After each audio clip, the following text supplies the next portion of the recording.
Have you ever noticed that caregiving can pull you into a kind of intensity? Constant scanning, constant doing, constant holding it together. And meanwhile, your relationship starts to feel thin, not because you don't love the people you're caring for, but because there's no space left for you. Today, I'm sitting down with Christian De La Huerta, spiritual teacher, transformation coach, and author of Conscious Love. And we're talking about how caregivers can stay connected without burning out, without performing, and without losing themselves. By the end of this conversation, you'll understand the difference between intensity and intimacy. You'll have a gentler way to relate to guilt and resentment, and you'll have one small practice you can try today so you can have calmer days and more honest connection. This is just a gentle note before we begin. Today, we'll be talking about burnout, resentment, and the emotional weight that can come with caregiving relationships.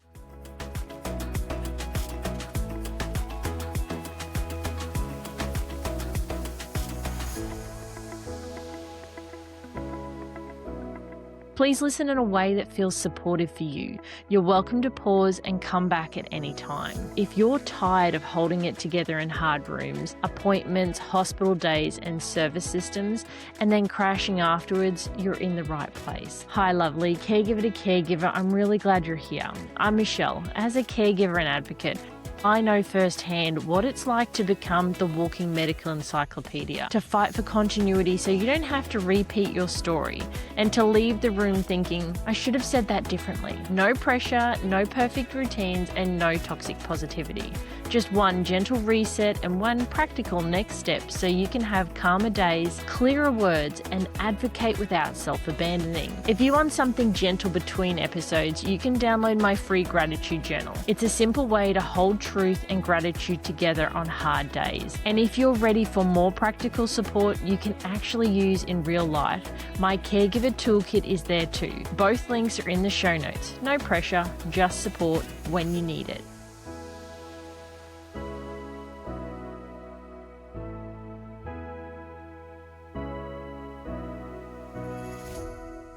Today's guest is Christian De La Huerta. Christian is an award-winning author and an internationally recognized speaker and personal transformation coach with more than 30 years of experience. His latest book, Conscious Love, explores how we can bring more authenticity, resilience, and compassion into our relationships, including the caregiving journey. And today, we're focusing on something our community really needs: how to keep love and connection alive when life is intense, and how to care without abandoning yourself. Now, let's take a breath and start.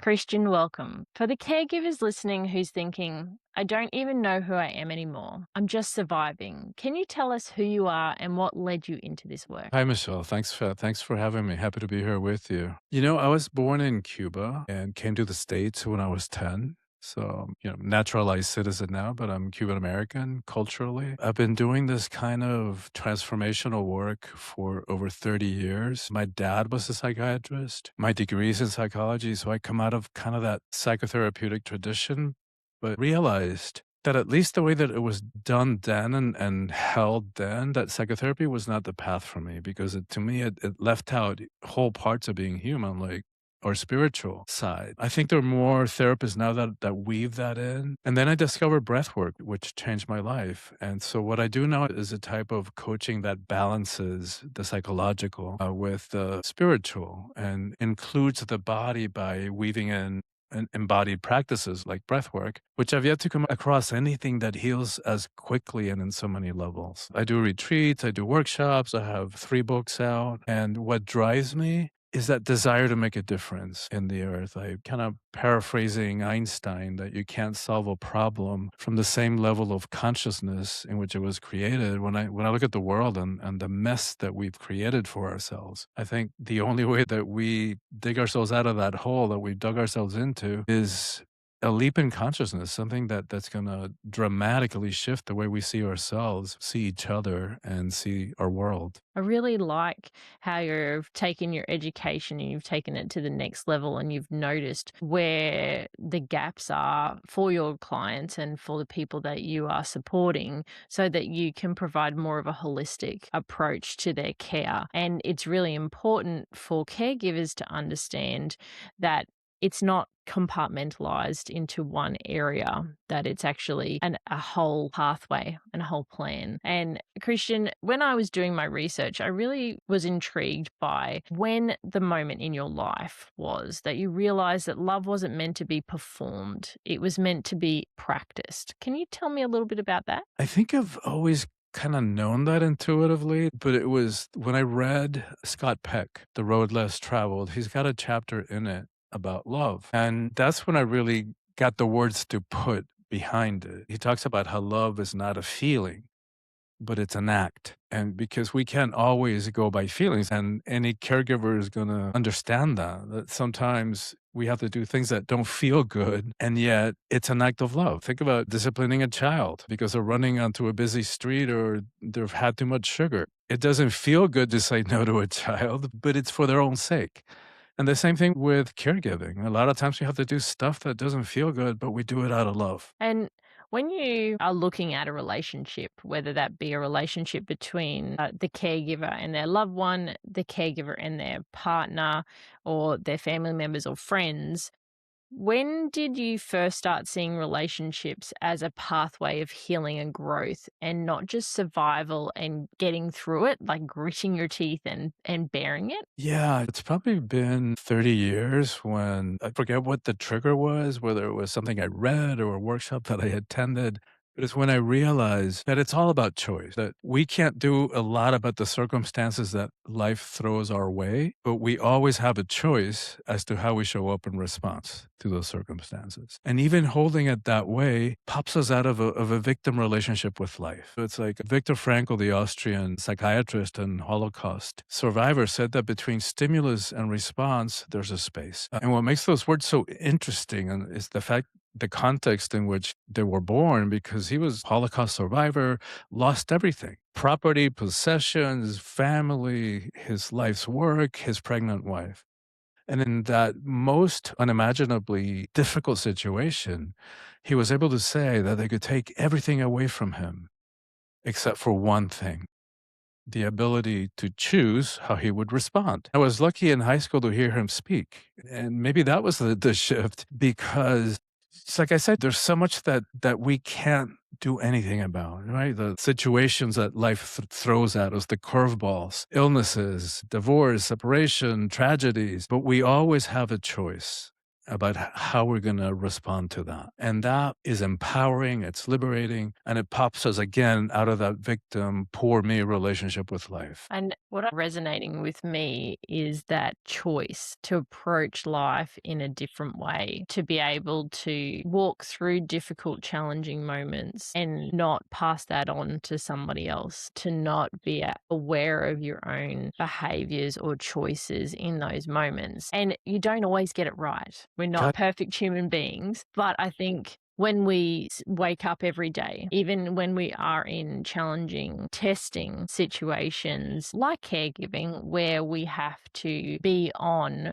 all the time to protect and care for and to mitigate risks that are unnecessary, it's our choice to wake up and be in a state of self-love so that we can provide love externally to ourselves. And that's a lesson that has taken quite some time to understand, that giving to myself is part of that process, is part of the relationship that we build. And you talked about working with people for decades. Can you tell me what's one quiet pattern you've seen in carers and helpers that the world doesn't name very well? well, before we move into that, I want to respond to what you just said, because I think you said something really powerful, which is that question of taking care of ourselves, because we've been so conditioned to believe that self-care is selfish. And I think it's the other way around. Self-care is mandatory, particularly for people who are in caregiving positions. Because what happens if we don't take care of ourselves? We give and we give and we give and we give some more, and then we exhaust ourselves. We deplete ourselves. And then that service, that beautiful, generous service that we give to others starts feeling like servitude.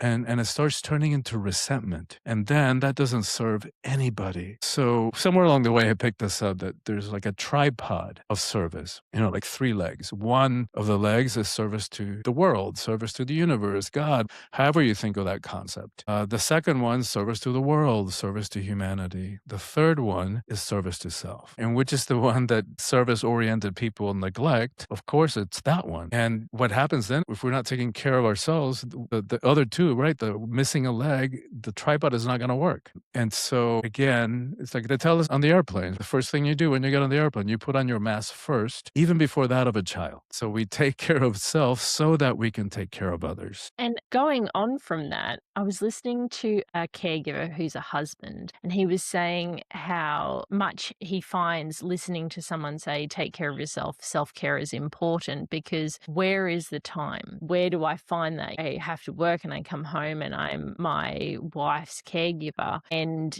I have to cook somebody else a meal, get someone to sport, pick up medications, take them to the doctors. And in that moment, my heart broke for him, because I know that life experience. I know the one thing after another, the constant mental load of what's the next thing I have to do.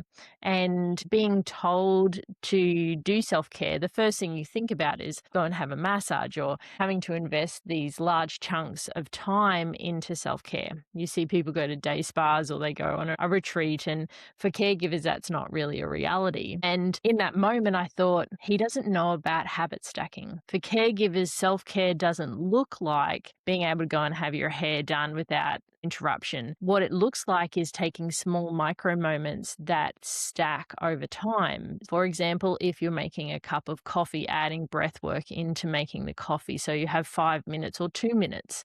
Even if the day is chaotic, changing from a 5-minute routine to a 1-minute routine still Yes. allows you to honor yourself whilst still providing the care. And over Yes. time, it's not a 2 minutes is just going to resolve it all today.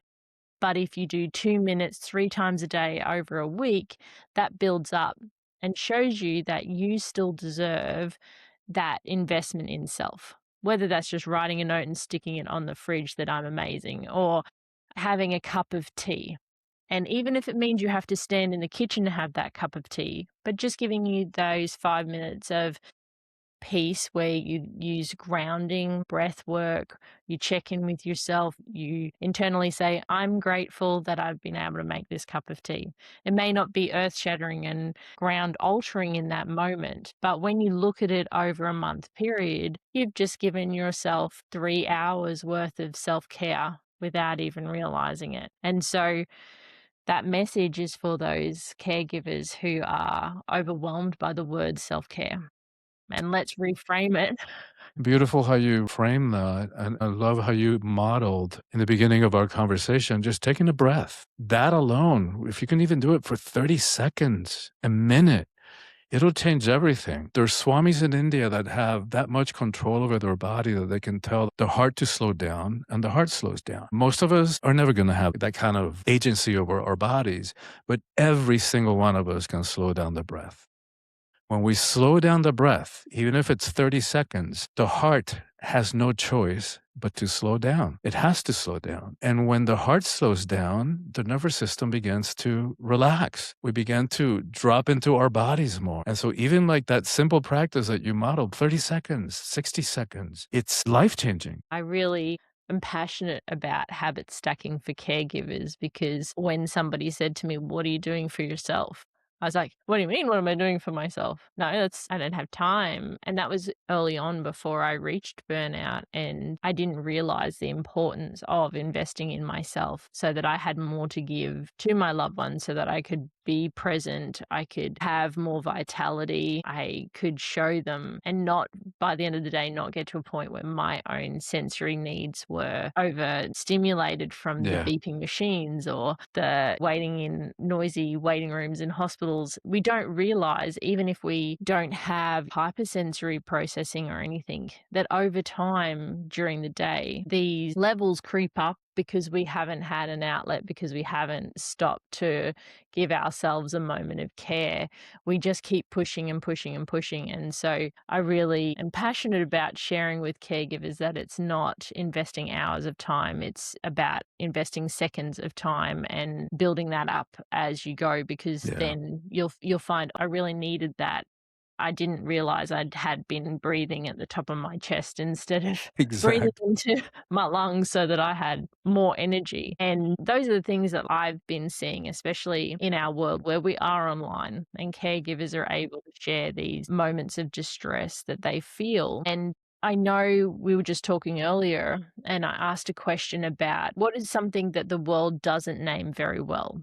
Over your decades of experience for caregivers or helpers, what have you noticed? Love. We have such superficial understandings about love. And like we were talking about before, we confuse love as a feeling with love as an act and the expectations that we put on our relationships. If we're approaching a relationship thinking that it's going to make us happy, forget it, hang it up. There isn't anybody out there who's going to make us happy. And how unfair to put that responsibility on someone else. You are going to make me happy, or put that heaviness, that heavy weight on the relationship. You also mentioned earlier something that I think is very important for caregivers, which is you mentioned the word perfectionism, which so many of us are driven by. And if you ask me, there is nothing in the universe that is perfect. That's an unrealistic expectation, and it only adds more stress. To me, perfectionism is overcompensating for not feeling good enough about ourselves. So that's really what's underlying. And then we have to go all the way to the other extreme to prove to the world and to ourselves that we are good enough. But if we shift the premise, which is that of course we're good enough. Like, wouldn't we say that about anyone, any one of the 8 billion humans on this tiny pebble of a planet? That just by virtue of being human, we deserve to be happy. We have innate worth. There is nothing to prove. And so then what makes us so special that we're the only ones in 8 billion who aren't that, who do need to prove their worth? So it's almost like reverse arrogance. It's like, who do we think we are?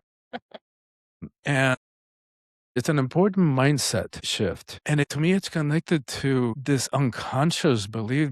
It's like a burden that many caregivers walk around with. And I don't consider myself a caregiver, but I have and have had all my life coaching clients and retreats. And I feel very responsible for the people who come to me for that work. But it's the realization that we're not responsible for the outcome.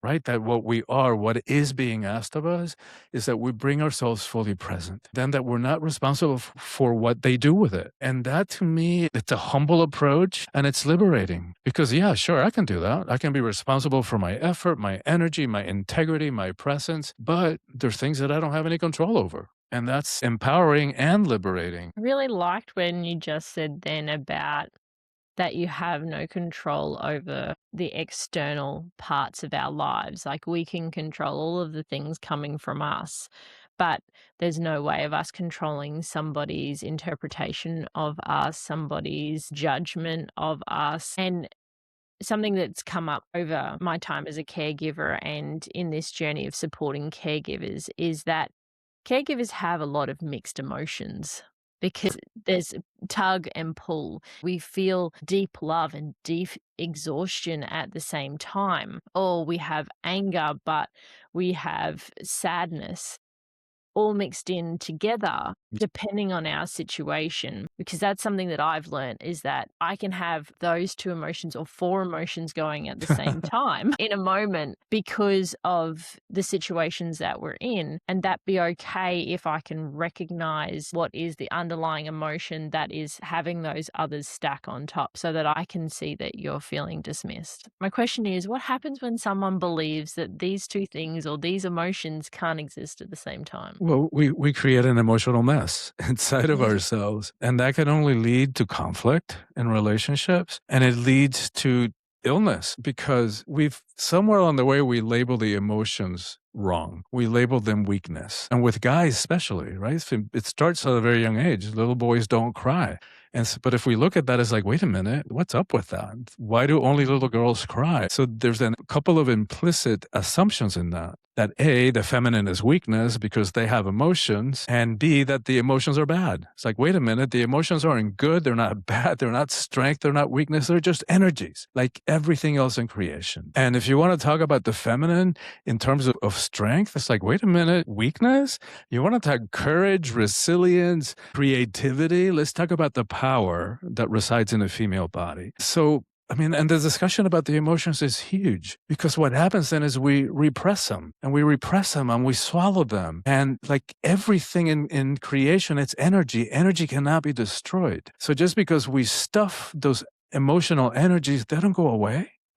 We can't sweep them under the rug because what happens is we stuff them and we stuff them, and then the next poor, unfortunate one says something to us the wrong way, or we're just in that moment where we're too tired, and then we react. We overreact and cause hurt in our relationships, cause harm. We suppress those energies and we suppress it and we suppress it some more. And then those energies have to come out one way or another. And then they start showing up as physical symptoms, cancer, heart attacks, ulcers. So to increase our EQ or emotional intelligence, it's imperative, I think, for all humans. And I would say particularly for caregivers. Sometimes caregivers have to be juggling a multiplicity of emotions and how to learn how to feel them all and how to have our emotional experience rather than be had by our emotions. Yes, be had by our emotions. I particularly like that because something that in my body I experience when I repress my emotions or I don't speak my truth or the truth of the situation is I lose my voice. Like it's gone.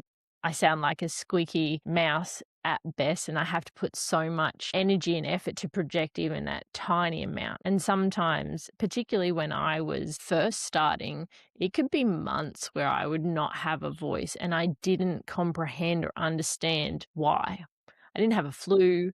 I didn't have any of these illnesses that came with not having a voice. And what I found is that I could hum and speak. Mm, And it wasn't until I was able mm, to work with a psychologist, because my world was so massive. My children hemorrhaged really badly from their bowels, and so we were constantly mm, in and out of hospital.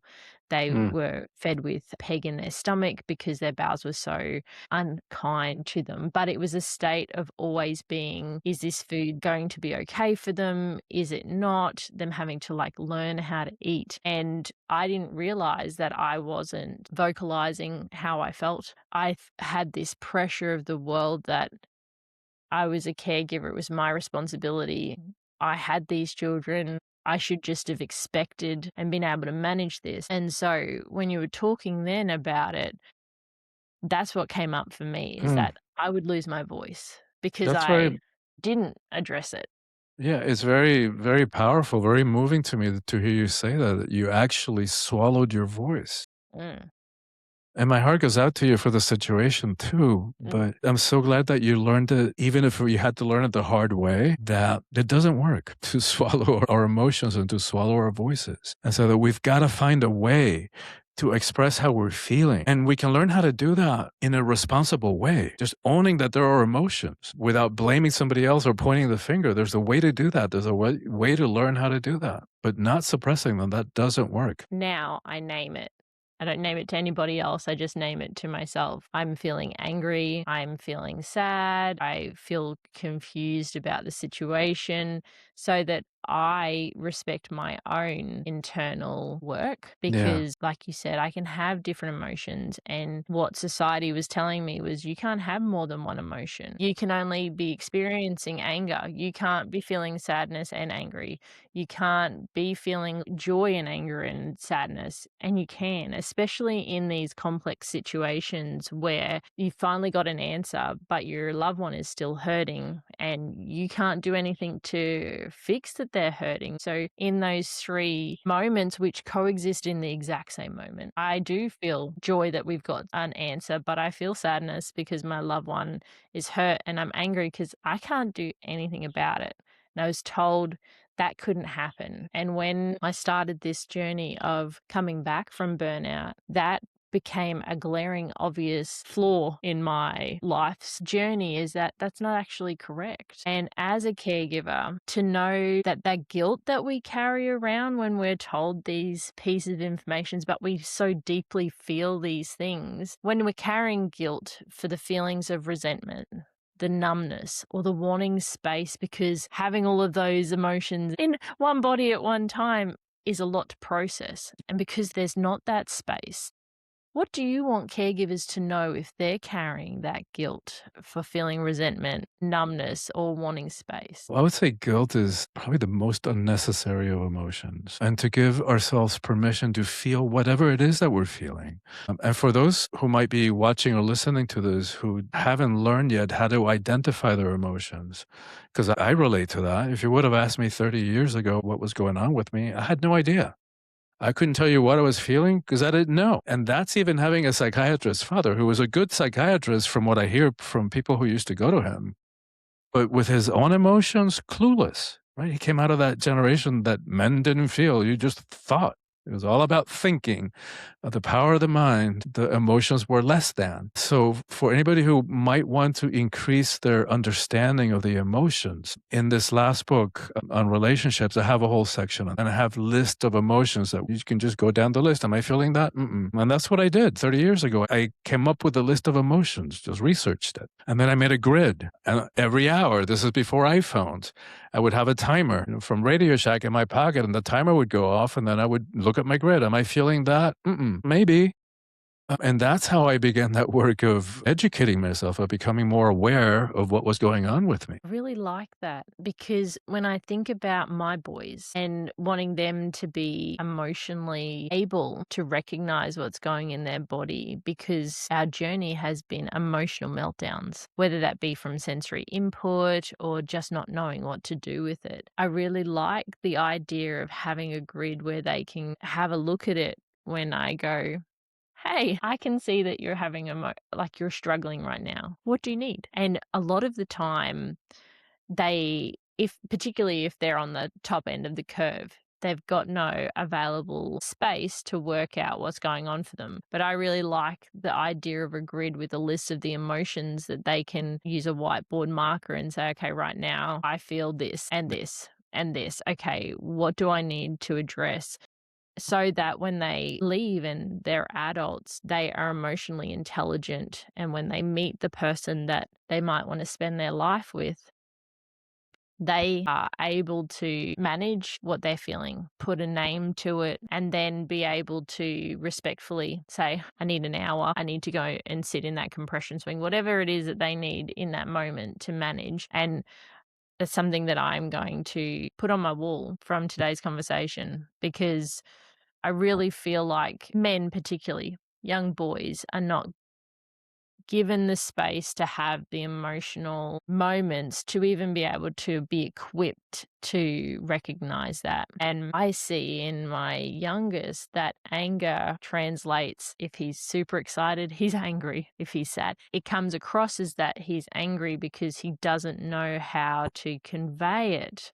And having this conversation, that aha moment of he does have this range, but when he feels these really large emotional waves of like super excitement, super nervousness, or he's anxious, it comes across as I'm angry. Exactly. And if you think about it, they're very similar. They feel very different, very similar in the body. Excitement is high energy, as is like high levels of anger. So it's not difficult to confuse one with the other.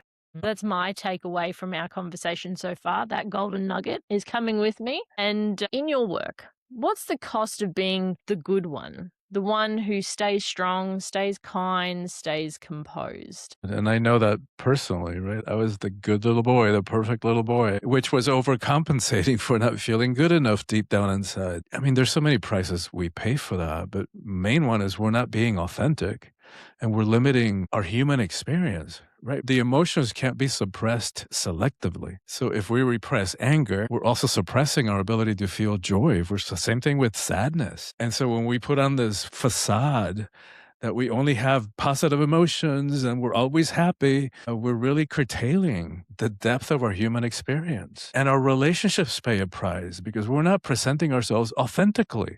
We're just presenting like a tiny facet of the diamond that we are. And so people can only meet us with what we show them. And so we're really punishing ourselves to a very limited human experience and to relationships that are not going to be fulfilling. I'm wondering, when we talk about fulfillment in a relationship, being able to show up authentically, because each person who comes into a relationship, whether that be a romantic partner, a friendship, a professional relationship, there are all of these, I'm going to name them societal expectations on how we present or how we are in that space. So for a caregiver, if I was coming to you as a medical professional and I was advocating for my loved one, we have so much data that shows that if we come too passionately, if we come too assertively, if we come too happy, if we come too sad, all of those things have negative outcomes for us. If we're too happy, we can't possibly be caring for someone this sick. If we're too angry, is our loved one unsafe in our care? We have to be just perfect in these spaces. We were talking about that before. We have to be just happy enough, just sad enough, not be labeled difficult. And then we come into our in-home relationships, and we are the one that's got all of the things in our brain. When the food shopping has to be done, what food which child can eat, what food can go into that dinner, which child doesn't like that dinner. My loved one might have ARFID, for example, where they really struggle with texture, taste, and so they've got such a limited eating capacity, and so there's all of these other things that come into play. So we are coming in as a super organized, switched on, we've got all of these filing cabinets, but then there are other areas where remembering someone's phone number, because we have all of the other elements in our brain. And so when we bring it into our personal relationship, we're continuing to hold this container that society is expecting us to not be too sad, not to be too happy. So we're going into the bathroom and sobbing so that nobody can see that we're not coping. If we snap, we feel super guilty about just being so overwhelmed by what happened during the day that then we are apologetic and we're like, I didn't handle that well. This is from me. I didn't handle that well. I'm really sorry that I snapped then. I was feeling really frustrated. And you teach the difference between intensity and intimacy. And I'm really intrigued by this, because what would you say is the clearest way to describe that situation, intensity and intimacy, especially for someone living with caregiving intensity like I am, or like the caregivers who are listening? All right, I'm going to get to that. But before that, you said something really juicy about societal expectations. And of course, making an exception for governmental authorities. I mean, so that's different. But in general, like, who cares what people think of us?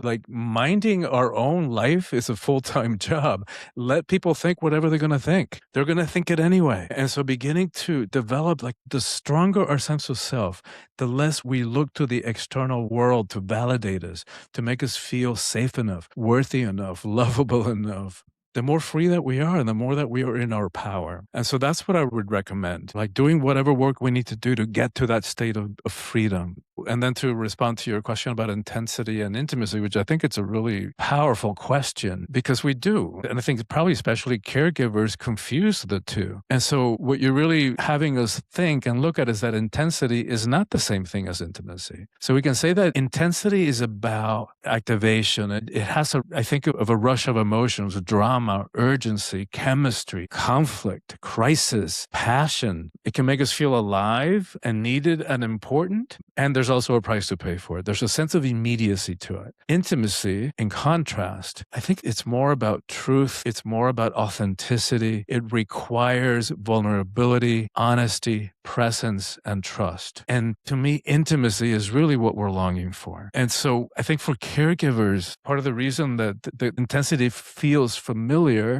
because you have so much experience on being in emergencies, solving problems, and managing other people's lives and emotions. So the nervous nervous system can become conditioned. They can learn to equate being needed with being loved, and they're separate things. And so as a result, in their personal lives, because they've learned those habits and those ways of thinking, caregivers can be drawn to relationships that are emotionally charged and high intensity, but not necessarily emotionally healthy. They may not necessarily provide that deeper place of vulnerability and freedom. That's where we can just take a deep sigh and be ourselves and not have to prove anything to anybody. That is priceless. And how do we begin to differentiate the two? I think we can think of intensity as kind of a more like adrenaline charge, and intensity can be about how strongly do we feel, whereas intimacy, I think, is more about safety, and that safety allows us to let go at deeper levels. And so the question might be more like, how authentically myself can I be here? Can I be in this situation? And that means doing what you were talking about before, like learning emotional intelligence and learning how to communicate those emotions appropriately. And sometimes, even if we just do it with ourselves, like you were talking about, that helps. In certain relationships, it probably will become necessary to learn how to communicate those emotions responsibly, without blame, without putting the responsibility in them, owning that it's our job to mind our emotions. But in some cases, they do need to be communicated. Intensity, I think, can have also like an addictive component to it, like that adrenaline high. But there's a price to pay for that if we're not taking care of ourselves. I think that has a knock-on effect to our nervous system, particularly when we have cortisol and adrenaline. And as caregivers, because we're in a lot of high stakes environments, we do have cortisol and adrenaline going quite often. And sometimes even at 2 a.m. in the morning, that is still going and we can't sleep. And our mind is replaying how we could have said that differently. What should we? I missed asking that question, or why is it that I just can't seem to find the words, or I over explain something?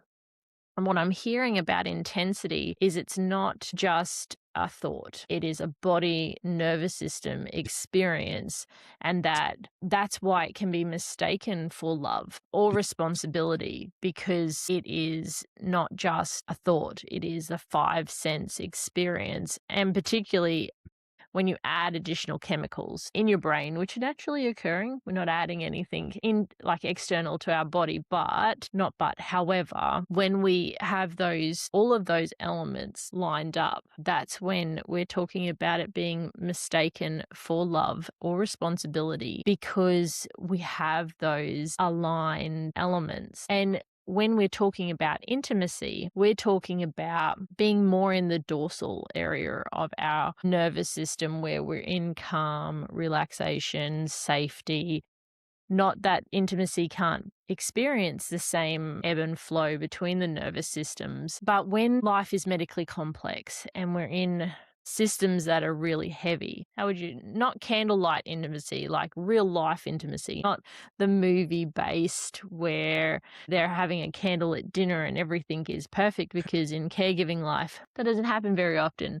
And in relationships, because there isn't someone who can generally step in and look after trachs, pegs, colostomy bags, particularly when you're looking after a loved one, it's not as simple as just going, Mum, could you come and watch Sarah, or can you come and look after Bob for an hour so that we could go on a date? It's about the real life intimacy and working out when we're no longer in crisis mode and we need to ebb into a different state. What does that look like? How can we recognize and make conscious effort to have that connection rather than living in that intensity? It all begins with self-awareness. We've got to develop that ability to witness ourselves going through life, not just going through life automatically, and realize that we always have choice. Like we were saying before, it bears repeating. We can't do anything about the curveballs that life will throw our way. But what we always have a choice about is how we show up in response. And that changes everything. And you were talking about what came up for me as you were describing being up in the middle of the night. It's what I call the self-inflicted mind, right? When we start questioning ourselves, oh God, what, I should have done this better. Oh my God, I wish I hadn't said that. It's the things that we tell ourselves inside of our heads we would never say to anyone else. We would be so much more compassionate with any other human being. So when we develop that ability, that witness consciousness, to be able to notice our patterns or our triggers, why we do the things we do, what that does is begins to bring in the element of choice. And so if we're in the middle of the night and our mind, our head is doing that number on it, I say, cut it out, stop it. Like we have a choice over our thoughts. Use the breath, right? The breath comes in really helpful then in the middle of the night. Use the breath, focus on the breath. See, start training your mind. It's hard to do in the beginning, but it becomes easier and easier. Start shifting the focus from the thoughts inside of your head to the breath. And the breath, when like we were saying earlier, when the breath slows down, everything else slows down, including the thoughts. Really like how we're talking and differentiating between intensity and intimacy. And I'd like to give our caregivers a small moment of how do you create a moment of connection when all day you've been on task and triage, and that it doesn't add more work, but it gives you more space. What would you recommend as a starting point for caregivers wanting to create more genuine intimacy, not intensity? I would say start with ourselves, right? So begin to develop a relationship with your breath, right? So that's the first step. Even if it's a 60-second break, which I know you can take 60 seconds, stop, sit down, or even standing up, close your eyes, slow down your breath, and begin to follow your breath deeper and deeper within. I even think of it as holding hands with the breath. So as I slow down the breath, I imagine that the breath is pulling me into my inner world. And then you can do just that. And then become more mindful of your thoughts. So instead of like getting caught in the what did I do wrong? What else could I have given? What should I have done differently? Start bringing that focus to yourself. What am I feeling right now? And what's going on underneath that feeling? What do I need? What am I carrying that isn't mine to carry, right? Which goes back to what we are responsible for, which is to bring ourselves with integrity, with presence, with wholeness, but not carrying what's not ours to carry, like letting go of those attachments to outcome and those feelings that we're responsible for everything. And the rescue syndrome, let go of that. And questions like learning how to identify these emotions so that we can allow ourselves to feel sad without making that failure. And this like really getting that distinction between caring for somebody else and not carrying all the stuff and all the responsibility and their emotions for them. Like, no, you're not responsible for their emotions. And it doesn't help them and it doesn't help you. When we're talking about naming our emotions, but without judgment. So I feel sad and that's it. I feel sad. I think to quantify maybe what we are talking about is that when we acknowledge a feeling, that doesn't come with additional elements. It doesn't come with, oh, I shouldn't feel sad or additional thoughts. It's just, I feel sad. And acknowledging it. That's like your first point is that that's not a failure. You're not doing something right or wrong. I feel sad or I feel overwhelmed. It's just acknowledging the feeling with no judgment. No expectations to repair it, no expectations to do anything, just name it. And if you can name it and let it sit, you've done the first step because And no explanation needed. No need to explain it.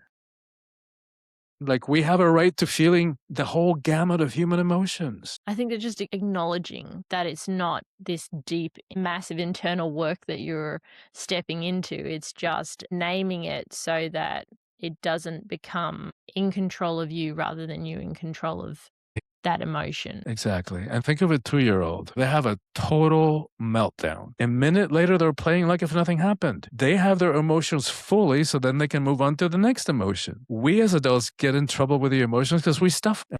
Allow ourselves to feel them. So then what happens is sadness, when not expressed, turns into depression. It congeals into depression. And anger, to which we have a total right to feel, if we don't express it, own it, acknowledge it, it turns into rage. You're right. So name it. Don't be ashamed of it. Don't label it anything else but what the emotion is. Start with that first before doing anything else. If you can name it, you're in the right way. You're on the right path to getting yourself or giving yourself the space to do it. Because as caregivers and the listeners that we have, we often freeze or over explain, or we can go blank in appointments. And we were talking about it before, the replay that comes. What does conscious love look like with yourself in those moments? It's extending that compassion that we're so generous with, extending even 5%, 10% to ourselves. Because if we think about it, if we have compassion, just boundless compassion without healthy boundaries, what happens is that leads to exhaustion and depletion. And then if we have the opposite, which is boundaries without compassion, that's disconnection. So it's finding that balance between the two. And that's what conscious love allows us to do. Not walking around with our hearts shut down, and also not dumping every one of our relationships on others, like taking responsibility for our emotions. Like, here's a good way to think about that. A wall, like if when we build those walls around our heart, that's basically saying keep out. Right? Or nope, I'm not going to give myself the right to feel anything, because if I do, I might fall apart. Whereas a boundary, it's healthier. It's saying this is where I end and where you begin. Walls we tend to build from out of fear, whereas the boundaries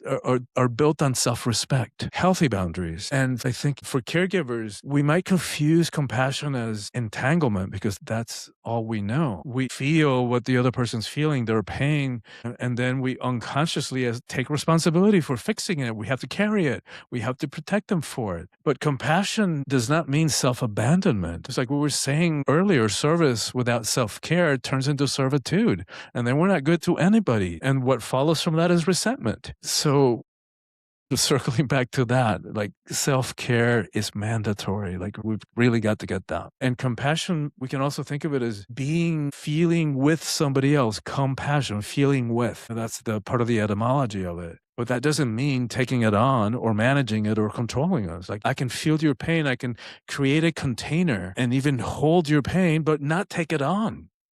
That's my pain. I use the analogy of a river when we come to boundaries and compassion. One cannot live without the other because, for example, if there were no banks that we're holding, which is our boundaries, our compassion would be everywhere. We would be absorbing everything, taking everything on. There's nothing to contain how much we provide, how much we give, how much we take.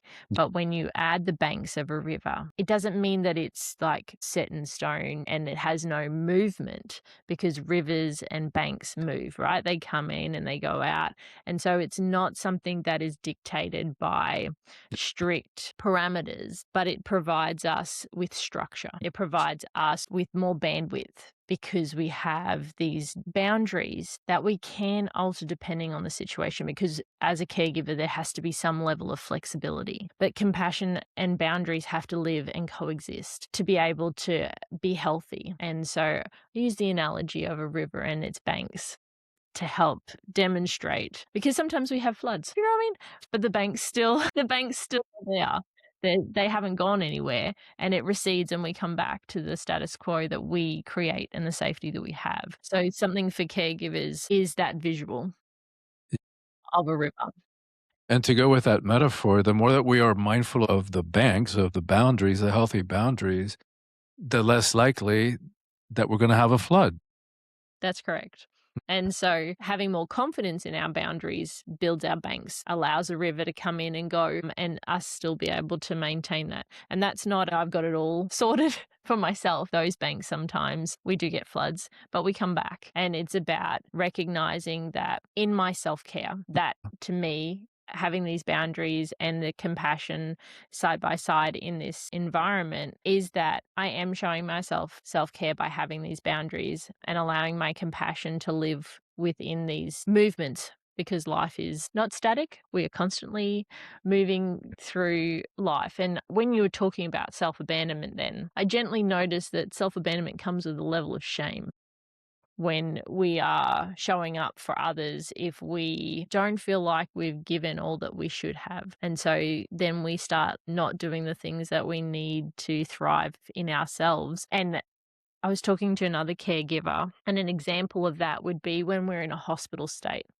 We're in emergency, our loved one can't eat. They're on no nil by mouth. And as caregivers, because generally we can't walk away, and that tends to happen after we've had traumatic experiences where our loved one has been hurt because we've walked away for a moment and we haven't been there, and a medical professional is a mistake. So we find that then we're sitting there not eating, not drinking, because we're there with our loved one, and we don't put our hand up and ask a nurse to come and sit so that we can go and have something to eat so that we can keep being sustained. And so you don't think about the knock-on effect of not providing your building blocks, kind of like a plant. If you don't feed the soil with the water and the sunlight and all of those things.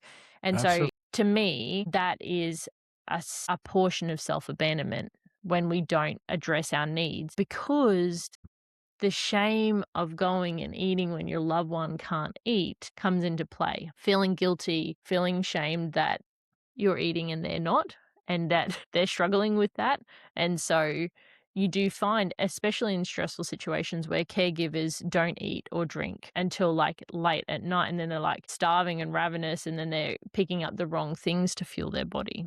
And so, yeah, when you were talking before about self abandonment, that brought up, well, I feel shame when I don't do that. I can understand that.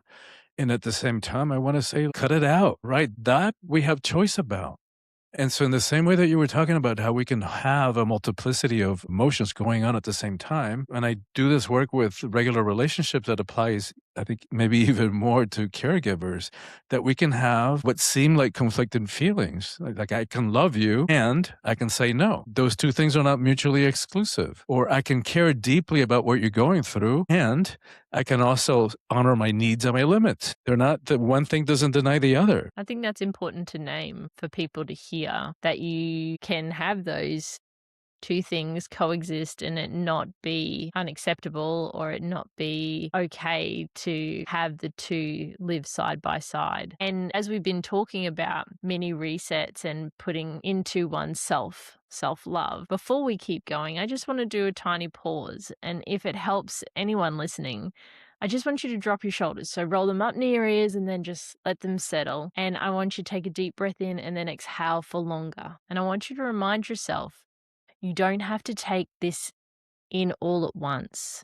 You can take what helps right now and leave the rest and come back. There is no pressure to make monumental changes.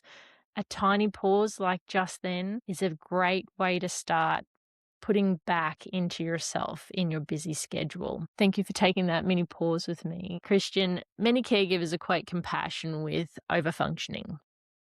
What's your definition of compassion that doesn't burn people out? I think it's what we were talking about earlier. I think the etymology of compassion means feeling with, but feeling with doesn't mean taking on their emotions and their situation. It's extending that compassion to ourselves, including ourselves. Like I was saying earlier, even if we applied 10% of that incredible compassion that's in our hearts to ourselves, everything would change.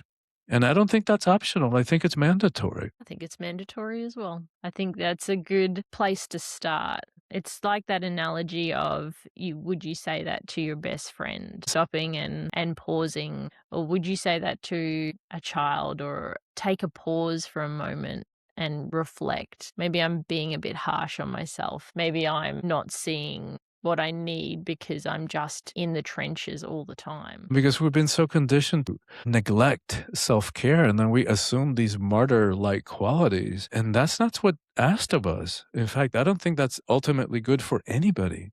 Because what we've been saying all along, if we don't take care of ourselves, we deplete ourselves, we exhaust ourselves, and that turns into resentment and exhaustion. It's not a short experience, caregiving. Generally, caregiving is a long haul investment that we don't really know whether there'll be an end, or whether they'll recover, or what it might be. And so when you were just saying about depletion, that came up for me, is that caregivers are told you don't get given more than you can manage, but nobody stops to think, how does somebody manage that intensity for 15, 20, 30 years? And so when you were talking about how we can change that narrative of compassion towards ourselves, we have to think about it not in the moment now, but how that compassion compounds. And I think that's the word that I missed before when I was talking about habit stacking, is that it compounds. The small amount of time investment compounds over time. And when you look at it over the years that you're investing into your loved one, I think that's really important to recognize that relationships, when you don't provide self-care, can start to feel like duty. What's one small repair that brings humanity back without forcing closeness when we get to that point of resentment and duty and feeling like there's no option? Well, first of all, own it ourselves, right? We've got to get clear about what's going on with us. That's the first step. And so taking on a little practice, I mean, hopefully do it in the moment rather than wait till 5, 10 years later where that little thing is now become a huge boulder. And think about the princess and the pea. I mean, she was so sensitive that she could feel the pea under 10 mattresses. But what happens with us, we stuff our emotions. And then what was a pea, if we don't pay attention to it, it's going to grow and become a huge problem. So nip it at the bud. And the self-care that is mandatory. And I love that you're putting it, like framing it in terms of a longer term thing, because when you put it in that longer term perspective, taking an hour, and I would even say taking a day off and going to the beach, going to nature, doing things that are really going to renew you and nurture you. Like, do it, even if it's an hour. If you can only start with an hour, do it. Or even if you can only start with the 5-minute break that we're talking about, pause, like stop whatever you're doing, sit down, focus on your breath, right? Like guide yourself through a little guided meditation. Sit down, feel your feet on the floor, follow your breath deeper within, and then ask yourself, what's going on with me right now? Right? So rather than denying it, like jumping over it, bypassing it, feel it, not what's happening with the other person, what's happening with you.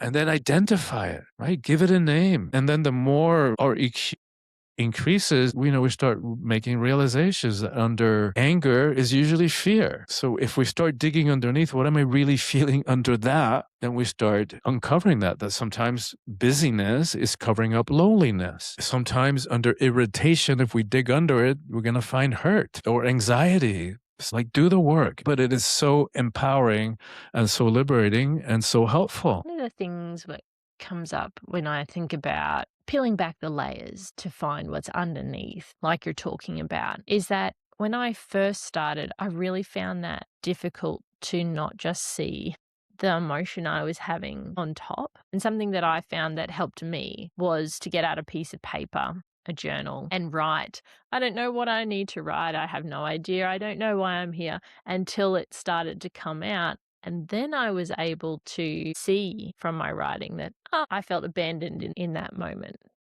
I reached out and I was left to manage it all on my own. However, if I hadn't have started that practice of writing, because I was so heightened with adrenaline and cortisol from my day-to-day reality, there wasn't a moment to slow down. And I'm not talking about investing hours of writing. It's like 5 minutes and you can get to the next layer. And then maybe tomorrow you get to the next layer.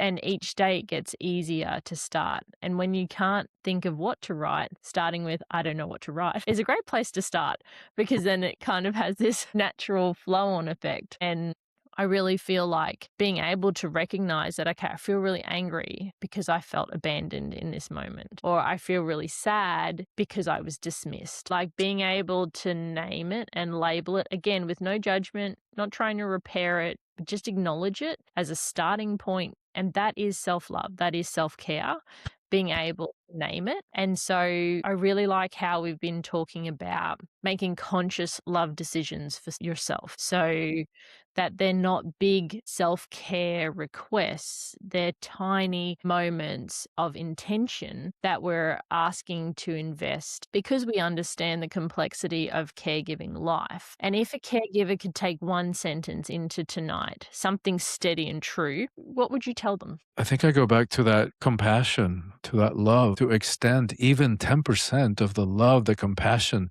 the service that we extend to others, to ourselves. I like that. Compassion is important for ourselves. What's one small practice to shift from intensity to intimacy in under 2 minutes? I think, again, I would start with a breath. And then the same thing that we were saying before, start feeling like, what's going on with me? Right. So once we get clear, then if what you're trying to go for intimacy with another person, then ask, what's going on with you right now? What's happening for you? What are you feeling? Right. Just start the conversation.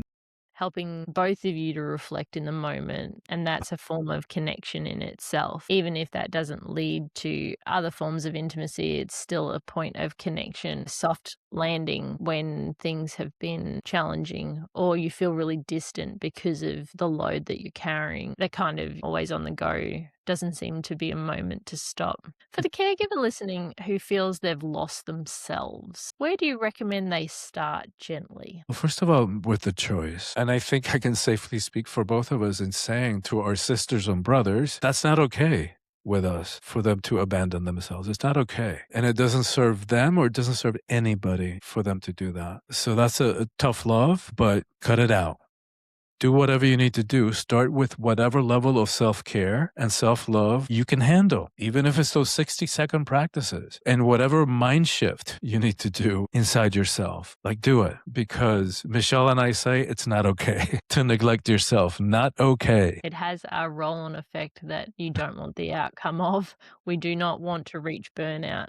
And if these tiny moments mean that you never reach burnout, they're worth investing in for every second. But one of the important things I think to acknowledge is that we're all unique. We all have different life experiences. We all have different roles that we're playing. And this isn't advice to make you feel bad or to see that you're not in a place where you should be. We all start somewhere. And so if you can even show yourself compassion right now, that you're not judging yourself on what other people or where other people are at, and you just take the moment for yourself, you're showing yourself compassion and love.